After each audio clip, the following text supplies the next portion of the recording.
தேவனே, இன்று என்னை உருமாற்றும். மார்ச் மாதம் 15ஆம் தேதி. சாத்தானின் காவற்காரன்.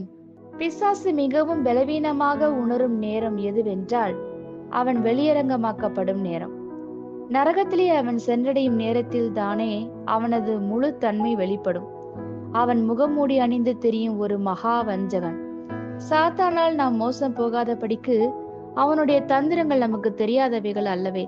பிசாசுடன் மோதும் பொழுது அவனை குறித்த நம்முடைய அறியாமை மன்னிக்கப்படக்கூடியதல்ல.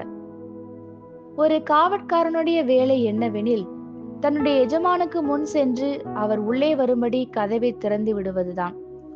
பயம் என்பது சாத்தானுடைய காவற்காரன். பிசாசு தன்னுடைய காரியங்களை எல்லாம் நிறைவேற்றி முடிக்க பயமே அவனுக்கு மிகவும் உறுதுணை.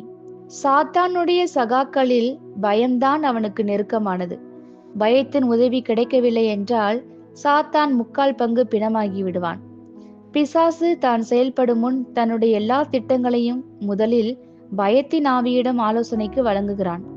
பயம் ஒரு பொல்லாத ஆவி. தேவனின் பரம எதிரியாக பிசாசுக்கு முன் சென்று நிலத்தை பண்படுத்துகிறது. பயம் சாத்தானின் செயல்பாட்டிற்கான அவனுடைய விதைகளை விதைக்க சூழ்நிலையையும் பிரசனத்தையும் பிரதேசத்தையும் ஏற்படுத்துகிறது. யோபுவின் காட்சியில் நாம் அதை காண்கிறோம்.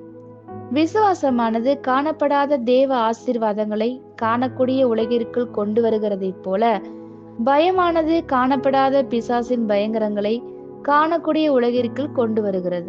பிசாசு செயல்படும் ஒரு வழி, பயத்தின் சிந்தனைகளை விதைக்கிறான். பயத்தின் சிந்தனைகளை எப்பொழுதும் எதிர்த்து புறக்கணித்து வெளியேற்றுங்கள்.